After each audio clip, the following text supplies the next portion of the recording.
வணக்கம் தமிழ் மக்களே. நாங்கள் சிங்கப்பூர் போனோன்னு சொன்னோம் இல்லையா, அதில் 4th டே நாங்கள் போனது ஜுராங் பேர்ட்ஸ் பார்க். சிங்கப்பூர்லன்னு இல்லைங்க, ஏஷியாவில் வச்சு இது மிகப்பெரிய ஒரு பேர்ட்ஸ் பார்க்குங்க. இங்கே பாருங்களேன், போன உடனே பெரிய அருவி கொட்டுது. பறவைகளை பார்க்க பறவைகளே வந்து விட்டதே, அடடே அப்படின்னு தான் சொல்ல தோணுது. ஏன்னா ஸ்கூல் பிள்ளைங்க அவ்வளோ க்யூட்டாக வந்திருந்தாங்க. அந்த வாட்டர் ஃபால் வந்து ஆர்டிஃபிஷியல் தான், ஆனால் கண்ணுக்கு குளிர்ச்சியாக ரொம்ப அழகாக இருந்தது. இங்கே பாருங்கள், இந்த டிக்கெட் டீட்டெயில்ஸ்லாம் இங்கே போட்டிருக்கேன். அது தவிர மேப் கொடுத்துருக்காங்க. நம்ம மேப்பை ஒரு ஃபோட்டோ எடுத்து வச்சுக்கிட்டு அதுபடி நம்ம போகலாம். அப்படி இல்லை அங்கங்கே வழி போகிறதுக்கும் கொடுத்துருக்காங்க. டக்குன்னு எத்தனை ஃபோட்டோ எடுக்க முடியுமோ அவ்வளோ அழகாக எடுத்துக்கலாங்க. பார்க்குற இடமெல்லாம் அழகாக இருந்தால் எத்தனை தான் எடுக்கிறது சொல்லுங்கள். அப்படி நாங்களும் ஃபோட்டோ எடுத்துகிட்டு உள்ளே போனோம். இங்கே பாருங்கள், இந்த மாதிரி பெரிய வலை மாதிரி போட்டு வச்சுருக்காங்க. அதான் ஹைட்டாக கம்பம் வச்சு அது மேலே வலை மாதிரி போட்டிருக்காங்க, மரங்களோட டபுள் பங்கு ஹைட்டில். அதுக்குள்ளே தான் இந்த பேர்ட்ஸ் எல்லாம் அவங்க பராமரிக்கிறாங்க. ஏஷியாவிலே மிகப்பெரிய பேர்ட்ஸ் பார்க் இதுன்னு சொன்னேன் இல்லையா, அதனாலேயே டெய்லி வந்துட்டு போகிறவங்க எண்ணிக்கையும் அதிகமாக இருக்குங்க. எல்லா நாளும் ஒர்க்கிங் டேஸ் தான் இந்த பேரடைஸ், பேர்ட்ஸ் பேரடைஸ் திறந்தே இருக்கும் நமக்கு பார்க்குறதுக்கு. இதுக்குள்ளே போனோம்னா நமக்கு குறைஞ்சது 2-3 மணி நேரம் வரைக்கும் ஆகுங்க நம்ம இதை சுற்றி பார்க்குறதுக்கு. நாங்கள் ப்ரைவேட் கார், இங்கே சொல்லுவோம் இல்லையா ஓலா மாதிரி, அங்கே கிராப்னு கார் புக் பண்ணி அப்படி தான் இந்த இடத்துக்கு வந்து சேர்ந்தோம். இதுக்குள்ளே ஆனால் நம்ம நடந்து தான் போகலாம். ஒரு சில இடங்களுக்கு ட்ராம் மாதிரி வசதி இருக்குது, அதில் போய் அப்படி இறங்கிக்கலாம். இந்த படி ஏறுறது மேலே போகிறதெல்லாம் நடந்து தான் போகணும். அப்படியே நடந்து எத்தனை பறவைகளை பார்க்க முடியுமோ அந்தந்த ஏரியாவில் போட்டிருக்காங்க. இந்தந்த இடத்த இந்தந்த பறவைகள் இருக்குதுன்னு அந்த டீட்டெயில்ஸ்லாம் போட்டிருக்காங்க. நம்ம ஊரில் காக்கா குருவிகள் வாழற இடத்துல நீ இருந்தால் உனது வாழ்க்கை உயிரோட்டமாக இருக்குதுன்னு அர்த்தம்னு சொல்லுவோம். அங்கே பாருங்கள், பெங்குயின் கேவ் வந்துடுச்சு, வாங்க அதுக்குள்ளே போகலாம். ஒரே இடத்துல இத்தனை பெங்குயினை நான் பார்த்ததில்ல. இந்த இடத்துல இருக்குது, 5-6 இருக்குது எங்கள் மும்பையிலையும். ஆனால் இந்த இடத்த அதுக்குன்னே ஒரு பெரிய இடம், ரொம்ப குளுன்னு இருந்தது நமக்கே உள்ளே போனால். அதுக்குள்ளே இருக்க பெங்குயின்க ரொம்ப சந்தோஷமாகவே அதுக்குள்ளே இருக்குது. நான் நினச்சிட்டு இருந்தேன் அந்த பிளாக் அண்ட் ஒயிட் மாதிரி தான் பெங்குயின் இருக்குன்னு. இங்கே கொஞ்சம் எல்லோயிஷ் மாதிரி அந்த மாதிரி கலரில் கூட இந்த பெங்குயின்க இருந்தது. ஒரு பெரிய கண்ணாடி தொட்டி மாதிரி வச்சு அதுக்குள்ளே தான் அந்த பெங்குயின்க இருக்குது. அது தவிர இன்னும் சில்லுன்னு ஐஸ் மாதிரி இருக்க இடமும் இதுக்கு கீழே இருந்துச்சு. என்னால் முடிஞ்ச வரைக்கும் நான் வீடியோ எடுத்திருக்கேன். அங்கே வீடியோ ஃபோட்டோஸ் எதுக்கும் எக்ஸ்ட்ரா சார்ஜஸ் கிடையாது. அதனால் எத்தனை இடத்துல வேணால் நம்ம வீடியோ ஃபோட்டோஸை எடுத்துக்கலாம். இங்கே பாருங்கள், இதுக்கு மேலேயும் அப்படியே போய்கிட்டே இருந்தோம்னா இதை நான் சொன்னேன் இல்லையா, ஒவ்வொரு பறவைகளுக்கு அந்த இடம் போட்டு வச்சுருக்காங்க. அதுக்குள்ளே அந்த பறவைகளை பார்க்கலாம். என்னுடைய கேமராவில் சிக்கியது என்னவோ பல பறவைகள். அது தவிர பெரிய பெரிய பேர்ட்ஸ்லாம் இருக்குங்க. என்ன சொல்கிறது, இந்த நாரை கொக்கு சொல்லுவோம்ல, அந்த மாதிரி தண்ணியிலே இருக்க பறவைகள்லாம் நிறைய இருந்துச்சு. அந்த பேர்ட்ஸோட பேரெல்லாம் நம்ம வாயில் சொல்ல முடியாது, அதை காமிக்கிறேன் இந்த ஃபோட்டோஸில் வர்றது. இது பாருங்கள், ஜெயிண்ட் பேர்டு, ஆர்ஸ்டிச் மாதிரி தான், ஆர்ஸ்டிச் தான் இந்த பேர்டு. பெரிய முட்டை இருக்குமா, அது வயிற்றில் முக்கால்வாசி அந்த முட்டை இருக்குமா. அது முட்டையை வெளியே எடுக்கிற வரைக்கும் அது வயிற்றுக்குள்ள அப்படி தான் இருக்கும். ஜெயிண்ட் பேர்டுன்னு போட்டிருக்காங்க. இந்த பறவைகளை பற்றின டீட்டெயில்ஸும் இதை வச்சுருந்த இடமும் ஃபுல்லாக ஏசி ரூம் தான்.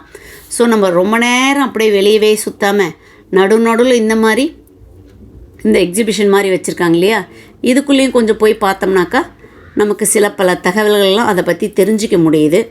நம்ம ஊரில் நம்ம நாட்டில் இல்லாத பறவைகள் பற்றியும் அதை பாடம் பண்ணி வச்சுருக்க அந்த எலும்பெல்லாம் இருக்குல்லையா, அதெல்லாம் பார்த்து நம்ம நிறைய தகவல்களை தெரிஞ்சுக்கலாம். அந்த பறவைகள் இந்த மரத்தில் அப்படியே குடும்பமாக குடியிருக்குங்க, ஒரு குழுவாக இருக்குது. அதெல்லாம் பார்க்கும்போது நமக்கு ஆச்சரியமாக இருக்குங்க. பறவைகள்னு சொல்ல முடியாது, அங்கே நிறைய மரங்கள் பூக்கள் செடியெல்லாம் வச்சுருக்கிறதால நிறைய பட்டர்ஃப்ளைஸும் பார்த்தோம் நாங்கள். இங்கே பாருங்கள், மரத்துக்கு மேலே இருக்கிறத பார்க்குறதா இல்லை கீழே இருக்க இந்த பறவைகளை பார்க்குறதா அப்படின்னு இருந்துச்சு. நான் ஓரளவுக்கு தான் இந்த வீடியோவில் எடுத்திருக்கேன், ஆனால் நிறைய இருக்குது பார்க்க வேண்டியது. இப்படியே நம்ம பார்த்துக்கிட்டே வர நமக்கு கொஞ்சம் டயர்ட் ஆகிடுச்சுன்னா அங்கே தங்கிக்கலாம். ஒரு ரூம் இருக்குது, ஏசி போட்டிருக்கு, அது மாதிரி தங்கிட்டு கூட அதுக்கப்புறம் கண்டினியூ பண்ணலாம். அதுக்கப்புறம் அங்கே சாப்பிட்றதுக்கான கேன்டீன் மாதிரியான ஏரியாக்கள், ரெஸ்ட் ரூம் எல்லாமே இருக்குங்க. இந்த பறவைகளை நம்ம பார்க்குறது மட்டும் இல்லாமல் விதவிதமான மரம் செடி கொடிகள், கபிலர் சொன்ன மாதிரி 100 விதமான பூக்கள் மரங்கள்லாம் சொல்லியிருக்கார் குறிஞ்சி பாட்டில். அதில் நிறைய வகையான பூக்களும் இங்கே இருக்கலாம்.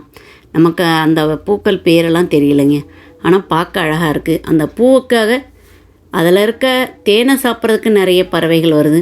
இந்த பறவை பாருங்கள், நாரை மாதிரி ஆனாக்கா Black அண்ட் ஒயிட்டில் இருக்குது. இது ரொம்ப பெருசாக ஜெஜாண்டிக்கான பறவைகளும் பெரிய பெரிய மரத்து மேலே உட்காந்துட்டு இருந்துச்சுங்க. இந்த மாதிரி பறவைகளை பற்றி நம்ம பார்க்குறதோ இல்லை அதுங்க போடுற சத்தத்தை நம்ம கேட்குறதோலையோ நமக்கு அப்படியே மைண்டு ஃப்ரீ ஆகுது. நம்ம டென்ஷன்லலாம் போயிடுது. அந்த சத்தம் கேட்குறதுக்கு ரொம்ப இனிமையாகவும் இருக்குங்க.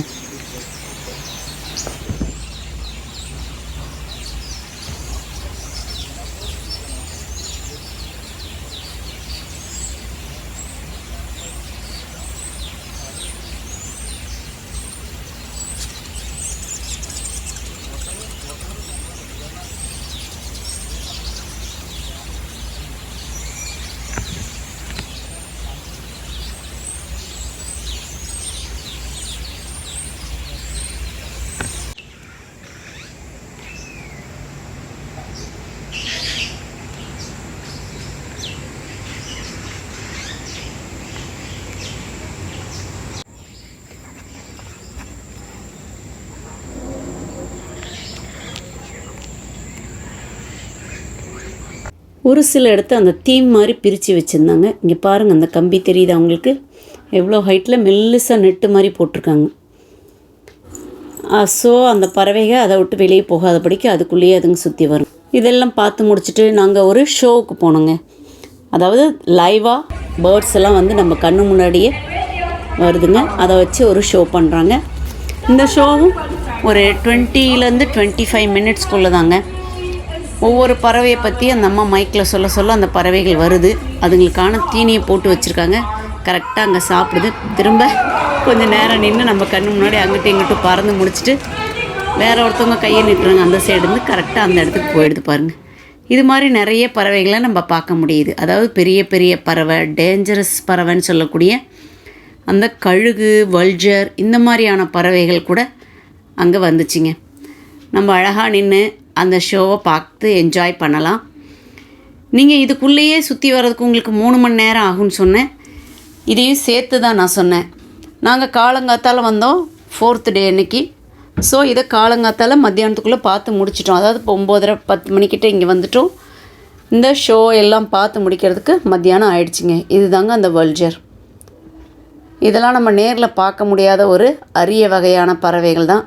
அதுலேயும் நிறைய டேஞ்சரஸ் அனிமல்ஸ், அதாவது அழிவின் நிலையில் இருக்கிற பறவைகள் அப்படின்னு சில பறவைகளையும் போட்டு வச்சுருந்தாங்க. அந்த பறவைகளும் அவங்க அங்கே நேரடியாக கூப்பிட்டாங்க. நம்ம கண்ணு முன்னாடி வருதுங்க. அதுங்கெல்லாம் வர்றதே ரொம்ப பிரம்மாண்டமாக இருக்குது. எல்லோரும் கைத்தட்டுற அந்த ஆரவார சத்தத்தோடு வருதுங்க. இதில் ஏன் நான் போடலன்னா அந்த மியூசிக் சிலது போடக்கூடாது. ஸோ ஒன்லி அந்த வீடியோஸ் மட்டும்தான் இதில் நான் காமிச்சிருக்கேன். இப்படி நிறைய பறவைகளை நம்ம பார்த்து முடிக்கிறோங்க. பார்த்து முடிக்கவே பாருங்கள், அடுத்து இந்த பறவை தான் வருமானு எதிர்பார்த்தா கரெக்டாக அது வருதுங்க. ஒரு பறவை இருக்கும்போது இன்னொரு பறவையை கூப்பிட்றாங்க. அது எந்த இடத்துல வரணுமோ அந்த இடத்த கரெக்டாக வந்து நிற்கிதுங்க. ரொம்ப எக்ஸலண்ட்டாக இருந்தது இந்த ஷோ. ஒரு பெரிய அந்த குகை மாதிரி வச்சு அந்த செட்டப்போடையே வச்சுருக்காங்க. ஒவ்வொரு பறவையும் அதுங்களுக்குரிய இடத்துல வந்து நின்றுக்குதுங்க. இப்படியே ஒவ்வொரு பறவையாக அவங்க கூப்பிட ஒவ்வொரு பறவை கண்ணு முன்னாடி வரும்பொழுது அது எந்த நாட்டில் இப்போ இருக்குது, இல்லை அது எத்தனை பர்சன்டேஜெலாம் இருக்குது, இவ்வளோ தூரம் அழிஞ்சிடுச்சு அப்படிங்கிற நிறைய தகவல்களையும் நமக்கு சொல்லிக்கிட்டே வராங்க. அந்த பறவை நமக்கு போகுது இல்லையா, அது பெருசாக இங்கே LED ஸ்க்ரீன்லேயும் காமிக்கிறாங்க. அதுங்க உள்ளே போகிறது இல்லை அந்த இடத்துல அதுங்க இருக்குது இல்லையா அந்த ஜூக்கில், அதனுடைய ஷோஸ் தான் நமக்கு அங்கே LED ஸ்க்ரீனில் பேக்ரவுண்டில் ஓடிக்கிட்டே இருக்குங்க. அதில் மியூசிக்கும் வரும். அவங்க பேசுகிற அந்த சொல்கிற டீட்டெயில்ஸ் எல்லாமே இங்கிலீஷில் தான் சொல்கிறாங்க. ஸோ நமக்கு எல்லாமே புரியுது. இந்த லாங்குவேஜ் புரியாது அது மாதிரியெல்லாம் கிடையாது. ஒவ்வொரு ஷோவிலையும் நம்ம கற்றுக்க வேண்டியது நிறைய இருக்குது. இந்த ஷோவிலையும் அப்படி தாங்க. நம்ம பறவை அழிக்காமல் இருக்கிறதே நம்ம அதுகளுக்கு செய்யக்கூடிய மிகப்பெரிய நன்மைன்னு தான் தோணுது. இவங்க மிகப்பெரிய பறவையை ட்ரெயின் அப் பண்ணலாம், சரிதான். இங்கே பாருங்களேன், இந்த குட்டி குட்டி பறவையெல்லாம் எப்படி ட்ரெயின் பண்ணி ஒவ்வொரு ஷோவுக்கும் இதேமாதிரி வந்து உட்காருதுங்கங்க. அதுதான் நமக்கு பார்க்கவே மலைப்பாக இருக்குது. அதுக்குன்னு ஒரு சவுண்டு சொல்கிறாங்க, விசில் மாதிரி ஒன்று வைக்கிறாங்க. உடனே கடகடான்னு வருது. அடுத்து எந்த திசையிலேருந்து வரும் அப்படின்னு நமக்கே ஒரு க்யூரியாசிட்டி வருது. ஓ அந்த சைடா, லெஃப்டா, ரைட்டா, நம்ம திரும்பி திரும்பி பார்க்க வைக்க தோணுது. அந்த அளவுக்கு க்யூட்டாக அழகாக வந்து அதுங்க பர்ஃபார்ம் பண்ணுதுங்க. ஒரு ட்ராமா முடிஞ்ச உடனே அதில் நடித்த நடிகர்கள் எல்லாம் மேடை முன்னாடி வந்து எல்லாருக்கும் தேங்க்ஸ் சொல்லிவிட்டு ஒரு க்யூட் வாக் போவாங்களுங்க. அது மாதிரி தாங்க இத்தனை பறவைகளாக நம்ம கண்ணு முன்னாடி வந்துச்சுல. இப்போ ஷோ முடிய போகிற டைம் ஆயிடுச்சு. இந்த பறவைகள் தனித்தனியாக வந்ததுங்க அப்படியே எல்லாம் ஒன்றா சேர்ந்து மேடையில் என்ன அழகாக வந்துச்சுங்க தெரியுமா? பாருங்களேன்.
அப்புறம் என்னங்க, மத்தியானத்துக்கு மேலே நாங்கள் என்ன இடத்துக்கு போனோம் அதெல்லாம் நெக்ஸ்ட் வீடியோவில் நான் சொல்கிறேன்.